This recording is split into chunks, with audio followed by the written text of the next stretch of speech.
UP के कानपुर में सफल हुआ सुदर्शन का प्रयास। सड़क के लिए तरस रहे गांव वालों को मिली नई सड़क। मंदिर जाने के लिए कीचड़ भरे रास्ते से जाते थे ग्रामीण।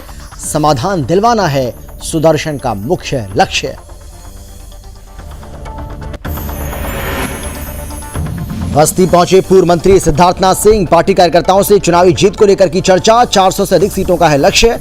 1 करोड़ से अधिक लाभार्थियों से संपर्क का भी लक्ष्य। मथुरा पुलिस ने गांजा तस्कर को किया गिरफ्तार। लग्जरी कारों में कर रहे थे गांजे की सप्लाई। मामला दर्ज, कार्रवाई जारी। महाराष्ट्र के पुणे में सूर्योदय से सूर्यास्त सूर्य नमस्कार चैलेंज आयोजित। योगासन का Guinness book of world record में दर्ज। सोलारिस पुणे शहर स्थित एक प्रसिद्ध क्रीड़ा सुविधा। रथ सप्तमी के दिन हुआ था सूर्यदेव का जन्म। और टीकमगढ़ में पैसे लेकर ऑपरेशन करने का आरोप। अधिकारी ने जांच समिति को दी रिपोर्ट। उचित कार्रवाई करने का दिया भरोसा। पूर्व के मामलों को लेकर बनाई जांच समिति।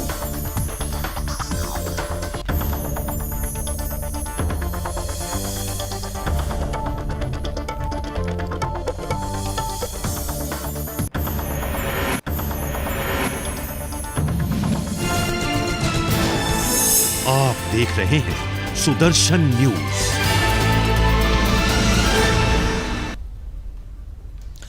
नमस्कार, आप देख रहे हैं सुदर्शन न्यूज। मैं हूं आपके साथ अमित शर्मा। शाम के 5 बज चुके हैं और समय हो गया है आपका राज्य आपकी खबर का। सबसे पहले बात करेंगे यूपी के कानपुर की, जहां सुदर्शन न्यूज के प्रयासों के चलते ग्रामीणों को बड़ी राहत मिली है। दरअसल कानपुर के कुटिया रामपुर में सालों से कीचड़ भरी टूटी सड़क पर लोग चलने के लिए मजबूर थे और लोगों को मंदिर जाने के लिए भी कीचड़ से होकर जाना पड़ता था। वहीं सुदर्शन न्यूज ने न सिर्फ ग्रामीणों की इस समस्या को देश के सामने रखा, बल्कि अपने स्तर से भी प्रशासनिक अधिकारियों और जनप्रतिनिधियों से संपर्क कर ग्रामीणों की समस्या से उनको अवगत कराया, जिसके फलस्वरूप सालों से टूटी सड़क अब बनने लगी है। वहीं सांसद देवेंद्र सिंह भोले ने खुद आकर भूमि पूजन किया और सड़क निर्माण के काम को चालू कराया। सड़क को बनता हुआ देख ग्रामीणों ने सुदर्शन न्यूज का धन्यवाद किया।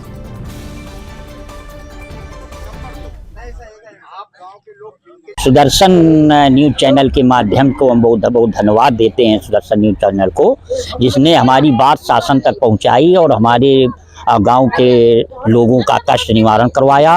और आज उनके प्रयास से, अथक प्रयास से हमारी इस समस्या का निराकरण हुआ। सड़क का काम आगे बढ़ा।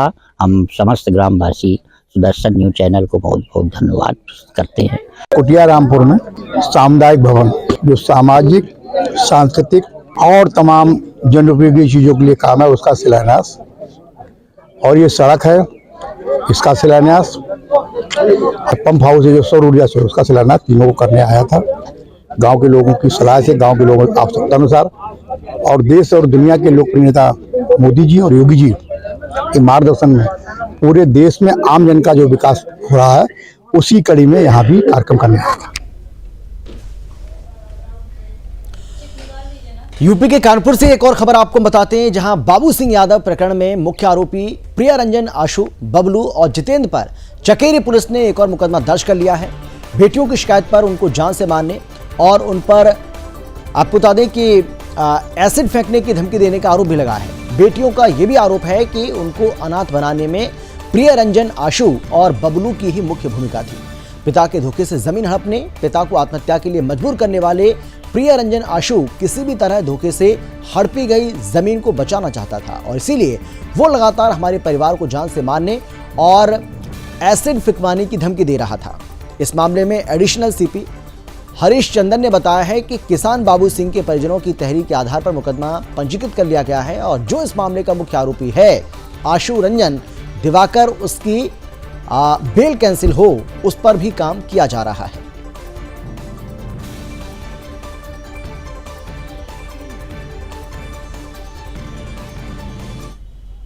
एक एफआईआर यहाँ दर्ज हुई थी, जिसमें एक व्यक्ति के द्वारा कुछ फ्रॉड किया गया था और उस पर जो है वो 1 लाख का इनाम भी दिया गया था। उनका नाम आशु दिवाकर बताया। उसके बाद जो है ये ऑनरेबल कोर्ट गए थे, वहाँ से उनको इंटरिम रिलीफ मिली है। बेल रिलीफ मिलने के बाद जो है जो उसमें बाबू सिंह ने उनकी पुत्री के द्वारा जो है थाना में दिया गया था कि उनके साथ जो है वो धमकी दी गई है और बाकी और चीज़ें बताई गई है। उसके तुरंत अभियोग पंजीकृत कराया गया। साथ ही जो है वो निर्देशित किया गया है। और अब खबर है यूपी के बस्ती से, जहां देश में 400 से अधिक सीटों का लक्ष्य लेकर चल रही भारतीय जनता पार्टी उत्तर प्रदेश की सभी 80 सीटों पर जीत हासिल करने के लिए चुनावी गठजोड़ में लग गई है।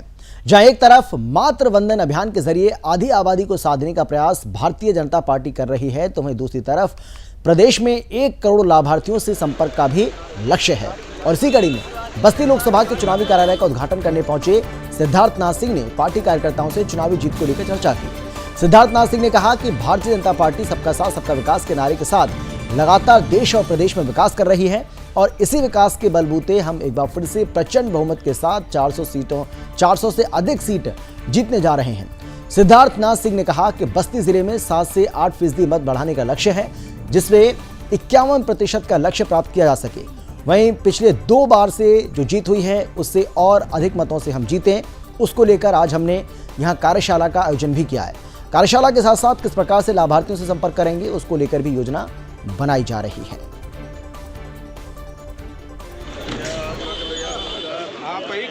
लाभार्थियों के सम्मेलन होने हैं। उत्तर प्रदेश में 1 करोड़ लाभार्थी को 5 लाख के ऊपर कार्यकर्ता उनसे संपर्क करेंगे। तो बस्ती में भी होना है और बस्ती में हम लोग ने 7 से 8% और वोट बढ़ाना है, जिससे 51% हो जाए और पिछले 2 दफ़े से जो जीते हैं उससे बेहतर और जीतो। उसके लिए आज हम लोग ने पूरे कार्यशाला करी है और कार्यशाला के साथ साथ किस प्रकार से लाभार्थियों से संपर्क करेंगे वो हम लोग ने आज योजना बनाई है। और साथ ही साथ जहां हम लोग ने अपना कार्यालय भी खोला है, जो लोकसभा कार्यालय, तो जो है अभी ज्वाइनिंग हम लोग के नीचे भी होगी, बीच में भी होगी, ऊपर भी होगी। कुछ और भी ऐसे लोगों को लाने की योजना है कि जिससे पता लगे कि साहब अब की बार हम 400 क्या 500 के पार हो जाएंगे। अब सीटें उतनी और होती, 600 होती तो 600 भी पार करते। और खबर है यूपी के मथुरा से, जहां थाना सदर बाजार पुलिस ने 6 शातिर गांजा तस्करों को गिरफ्तार किया है। हर तस्कर लग्जरी गाड़ियों से गांजे की तस्करी करते थे। पुलिस ने आरोपियों के पास से 32 किलो गांजे के अलावा अवैध हथियार भी बरामद किए हैं। बरामद गांजा की कीमत अंतर्राष्ट्रीय बाजार में करीब 5 लाख रुपए आंकी जा रही है। दरअसल थाना सदर बाजार पुलिस गुरुवार को क्षेत्र में वाहन चेकिंग कर रही थी। इसी दौरान मुखबिर से सूचना मिली कि कुछ तस्कर अवैध रूप से गांजे की खेप लेकर यमुना पार से टैंक चौराहे की तरफ आ रहे हैं। सूचना मिलते ही पुलिस टीम सक्रिय हुई और रामलीला मैदान के पास चेकिंग शुरू कर दी। पुलिस ने 2 कारों को रोका। पुलिस को देखकर कार में बैठे युवक भागने लगे, लेकिन मौजूद पुलिसकर्मियों ने मौके पर ही उन्हें धर दबोचा। पुलिस ने जब कार की चेकिंग की तो उसमें से 32 किलो गांजा बरामद हुआ।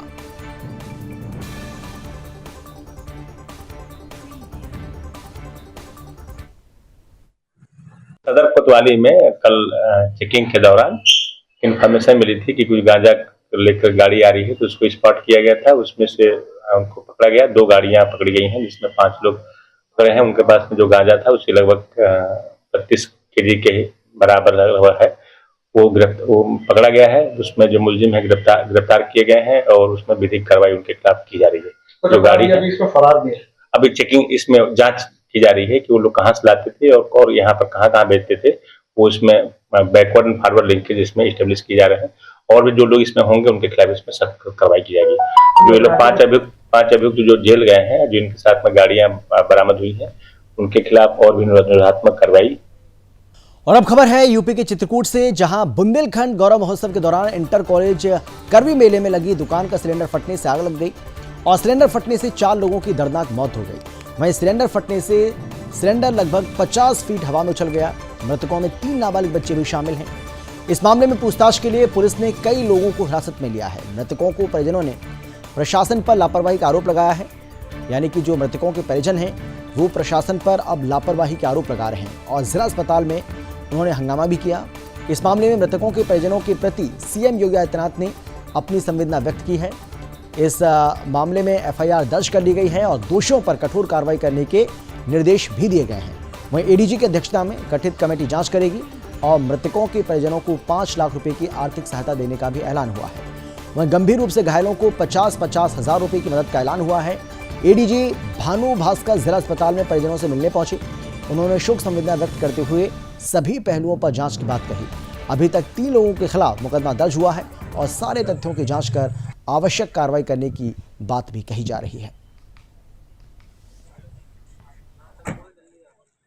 इसमें हमारे मंडलायुक्त साहब चित्रकूट से धाम जो बांदा साहब, हमारे DIG साहब, हमारे DM साहब और SP साहब और साथ में जो फॉरेंसिक टीम है जिसको ADG टेक्निकल सर्विसेज ने वहाँ शूट करके भेजा है from Prayagraj and to Agra. तो एक्सप्लोसिव्स की टीम आई है फ्रॉम आगरा और प्रयागराज से फिजिक्स टीम की। वो सारे एक्सपर्ट्स जो है हमारे आके यहाँ पे एनालिसिस। खबर है यूपी के शामली से, जहां महिला की संदिग्ध परिस्थितियों में मौत हो गई है। महिला का शव घर में फांसी के फंदे पर लटका मिला। महिला की हत्या कर शव को फांसी के फंदे पर लटकाए जाने की आशंका भी जताई जा रही है। सूचना पर SP शामली भारी पुलिस फोर्स के साथ मौके पर पहुंच गए और मामले की जांच पड़ताल भी शुरू कर दी। दरअसल मामला सदर कोतवाली क्षेत्र के मोहल्ला पंसारियान का है, जहां पर एक महिला का शव फांसी के फंदे पर लटका मिला। मृतक महिला का नाम रीता बताया जा रहा है, जिसके पीछे 3 बच्चे हैं और मृतक महिला का पति हरियाणा में मजदूरी का काम करता है। मृतका के छोटे बेटे ने बताया है कि पड़ोस के ही युवक से पूर्व में झगड़ा हुआ था, जिसको लेकर पहले भी शिकायत की गई थी, लेकिन समय रहते समस्या का संज्ञान लिया जाता तो आज ये घटना ना होती। घटना की सूचना पर पुलिस विभाग में हड़कंप मचा हुआ है। फिलहाल मृतका के शव को कब्जे में लेकर पोस्टमार्टम के लिए भेज दिया है और आगे की कार्रवाई भी की जा रही है।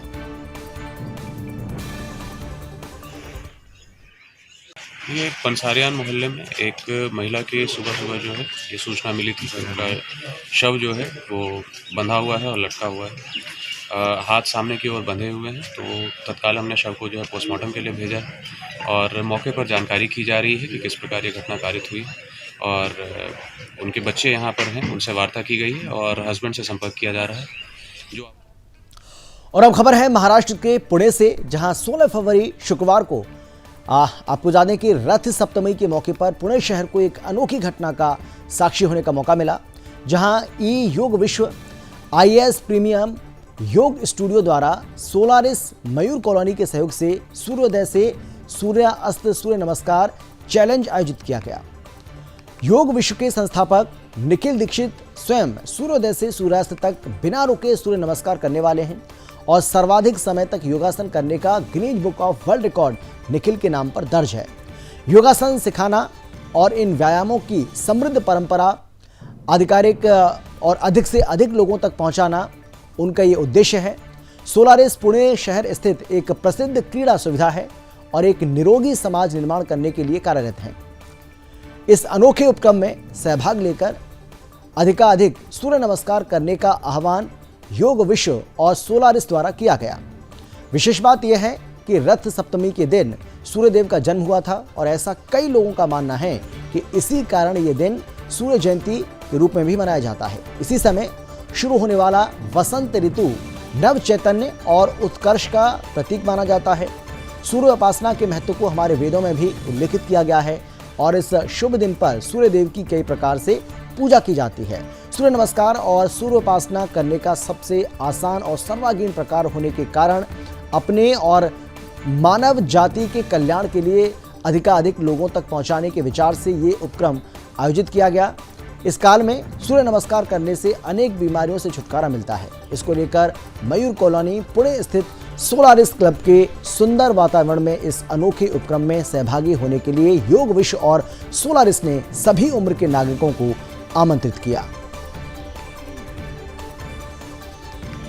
और फिलहाल इतना ही, लेकिन देश और दुनिया की बाकी खबरों के लिए आप देखते रहिए सुदर्शन न्यूज। जय हिंद। आप देख रहे हैं सुदर्शन न्यूज।